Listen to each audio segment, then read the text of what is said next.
오늘 본문 말씀은 레위기 13장 47절부터의 말씀입니다. 레위기 13장 47절부터의 말씀인데 의복이나 가죽에 생기는 이 색점에 대해서 말씀을 하시는데 여기 본문 중에 날에나 날이라는 얘기와 시에나 시라는 이런 단어들이 나오는데 이거는 옷에 천이 세로로 짜인 시를 날이라고 얘기하고 시라는 것은 가로로 짜인 시를 얘기합니다. 그래서 그 얘기할 때 참조로 하시면 될 것 같습니다. 47절부터의 말씀입니다.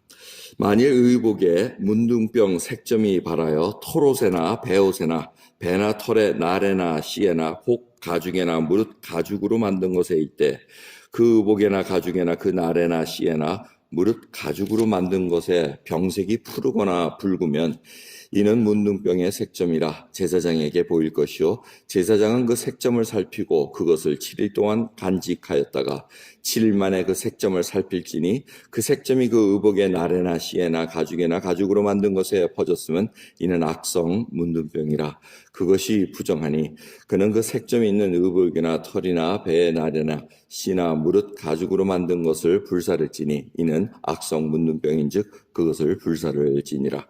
그러나 제사장의 보기에 그 색점이 그 의복의 날에나 시에나 무릇 가죽으로 만든 것에 퍼지지 아니하였으면 제사장은 명하여 그 색점 있는 것을 빨게 하고 또 7일 동안 간직하여다 그 빤 곳을 볼지니 그 색점의 빛이 변치 아니하고 그 색점이 퍼지지 아니하였으면 부정하니 너는 그것을 불사르라. 이는 거죽에 있든지 속에 있든지 악성 문둥병이니라. 빤 후에 제사장의 보기에 그 색점이 엷으면 그 의복에서나 가죽에서나 그 날에서나 시에서나 그 색점을 찢어버릴 것이요 그 의복의 날에나 시에나 무릇 가죽으로 만든 것의 색점이 여전히 보이면 폭발하는 것이니 너는 그 색점이 있는 것을 불사를 지니라. 내가 빤 의복의 날에나 시에나 무릇 가죽으로 만든 것에 그 색점이 벗어졌으면 그것을 다시 빨아야 정하리라. 이는 털 옷에나 배 옷에나 그 날에나 시에나 무릇 가죽으로 만든 것에 발한 문둥병 색점에 정하고 부정한 것을 단정하는 규례니라. 아멘. 이제 이 푸른 곰팡이, 붉은 곰팡이가 옷에 생겼을 때 이 털 오면 양가죽 같은 그런 옷을 얘기합니다. 근데 여러분이 이때 상황을 보셔야 됩니다. 왜 옷에 대한 관심을 이렇게 하나님께서 두시냐? 의복이 많지 않았다는 겁니다. 우리 요즘 같으면 이거 곰팡이 쓸었네 하고 버리고 새 거 사면 되지 않은데 지금 광야에 있습니다.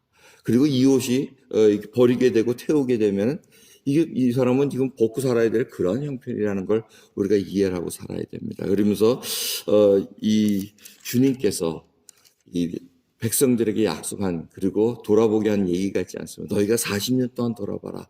광야에서 할 때 의복이 헤어지기나 했느냐? 발이 부르트기나 했느냐? 다 먹여줬다고 얘기하고 보호해 주셨다고. 하나님의 그 은혜 속에서 지금 이 얘기를 하고 계십니다. 그러면서 이 옷에 혹시라도 이 콩알만한 점 같은 걸 얘기합니다. 콩알만큼이라도 크기 사이즈의 그런 푸른 곰팡이나 이런 곰팡이가 있으면 갖다가 퍼지게 되면 태워버리라고 얘기합니다. 이것도 다 뭐에 연관이 됩니까? 이 죄성입니다. 죄가 퍼지고 조금 스물스물 하다 보면 영혼까지 다 죽일 수 있다는 것을 계속해서 우리에게 알려주고 있는 경고의 말씀입니다. 정말 정결하고 거룩한 백성으로 어떻게 살아야 되는가? 하나님께서는 거기에 관심이 있으시다는 것을 우리가 잊지 말아야 됩니다. 그 당시에 이렇게 병이 걸렸으면 정하지 부정하다고 이렇게 판결이 나면 얼마나 괴로웠겠습니까? 그러니까 사람들의 인식 속에 수백 년 세월이 흐르는 사이에 유대인 마음속에는 무슨 병이라도 걸리면 저거 저주받은 거다 이렇게 얘기를 할 겁니다. 뭔 죄가 있어서 저렇게 병이 걸렸구나. 근데 예수님이 오셔서 그거를 코렉션을 해주십니다. 예수님이 오셔가지고 걸으실 때 제자들이 날 때부터 소경인 사람을 보면서 뭐라 그럽니까? 질문이 이 사람이 날 때부터 이 사람의 죄가 있어서 그렇습니까? 아니면 부모의 죄가 있어서 소경이 됐습니까? 할 때 예수님께서 뭐라 그러십니까? 아니, 아무것도 아니라고 얘기합니다. 이것은 저 사람의 죄도 아니요 부모의 죄도 아니고 하나님의 하시는 일을 나타내고자 하심이라 얘기하십니다. 우리 모두가 다 하나님의 형상으로 하나님께서 창조해 주셔서 저희들에게 지금 이 땅에서 하나님의 사람으로 하나님의 도구로 사용될 수 있는 그 길을 하나님께서 보여주기 위함이라고 얘기합니다. 하지만 이 병이 또 어떤 사람들에게는 죄로 말미암아 나타나는 것도 알려주십니다. 그 중풍병자가 있었습니다. 사람이 많으니까 지붕을 뜯어가지고 그 친구들이 그 병자를 내려줍니다. 주님께서 뭐라 그러십니까? 내 죄사함을 받았느니라고 얘기를 하십니다. 그러니까 그 병의 원인은 죄였다는 것을 주님께서 알려주십니다. 그 사람들이 깜짝 놀랍니다. 아니 이 사람이 누구길래 죄사하는 권세가 있느냐 할 때 주님께서 어느 게 더 쉽냐, 죄사하며 내 침상을 들고 나가라 하는 것이 어느 게 쉽냐 할 때 나중에 침상을 들고 나가라 할 때 이 사람이 일어나서 침상을 개고 나갑니다. 주님께 죄사함에 있는 권세에 있는 분이라는 것을 다시 알려주십니다. 오늘 본문 말씀을 통해서 우리가 다시 한번 깨달아야 될 것은 이 모든 죄는 주님께서 해결해 주셔야만 됩니다. 주님께서 이 죄를 가지고는 하나님 앞에 나갈 수가 없습니다. 우리가 오늘 이 시간 정말 마음껏 하나님의 이름을 부르며 하나님께 기도하고 간구할 수 있는 것은 주님께서 그 길을 열어놓으셨기 때문에 가능한 것입니다. 오늘도 우리가 예수 그리스도를 잊어서는 안 됩니다. 마치 시간이 지나가다 보면은 내가 뭘 하나님 앞에 정말 은혜 받을, 아니, 이렇게 칭찬받았고, 이쁜 것을 받을 것 같은 생각을 가지고 살아가지만, 우리는 계속해서 살펴봐야 됩니다. 혹이라도 이런 푸른 곰팡이나 이런 색점이 있는가. 정말 이런 것 때문에 내가 주님 앞에 얼마나 하는가 해서 저희들이 자꾸 돌아봐야 됩니다. 주님께서는 발을 자꾸 씻으라고 얘기하십니다. 씻지 않으면 나와 상관이 없느니라고 얘기하십니다. 회개의 말씀을 하십니다. 우리가 우리를 돌아보고 하나님 앞에 정말 우리가 얼마나 그런 정말 조그마한 곰팡이 같은 균을 갖고 있습니까?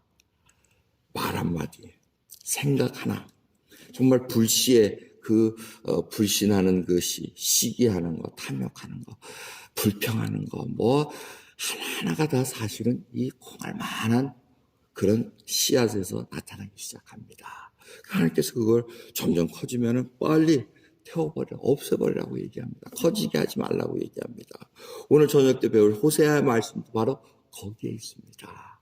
이 죄악을 거두면 자꾸 우리가 엉뚱한 죄악 속에 만연된 아주 그런 삶으로 살아갈 수밖에 없다는 것을 알게 해주시기에 주님 하나님께서 이 이스라엘 공동체에게 광야에서 생활할 때 이 죄악을 그리고 이 더러운 것을 같이 지낼 수 없고 퍼지는 것을 막기 위해서 이러한 규례를 정한 것을 볼 수가 있습니다. 오늘 여러분 주님 앞에 정말 나의 그 영혼을 하나님 앞에 다시 한번 쫙 살펴보게 해주시고 하나님 앞에 회개하고 주 앞에 마땅한 그릇으로 쓰기를 원하는 그러한 기도 드리시기를 간절히 예수 그리스도 이름으로 축원합니다. 기도하겠습니다. 하나님 감사합니다. 오늘도 주 앞에 정말 자그마한 것도 혹이라도 퍼져 있는가 주님 생각나게 해주시옵소서. 어저께 생각할 때 제가 혹이라도 무슨 어떤 악한 생각에 있는데 오늘 아침에 깨어보니 그것이 점점 더 왕성한 생각으로 악한 생각으로 커졌다면 오늘 주님 그것을 회개하게 해주시옵소서. 주여 두려움이 있는데 오늘 자고 났더니 더 그 두려움 때문에 아버지 나갈 수 없는 그런 마음이 있다면 아버지 그것도 주 앞에 맡기고 나갈 수 있는 믿음의 결단이 일어나게 해주시옵소서. 우리 주 예수 그리스도를 찬양하며 구원 베풀어 주신 우리 주 예수 그리스도 한 분만을 바라볼 수 있는 그러한 믿음의 눈을 열어주시옵소서. 감사드리며 우리 주 예수 그리스도 이름으로 기도드리옵나이다. 아멘.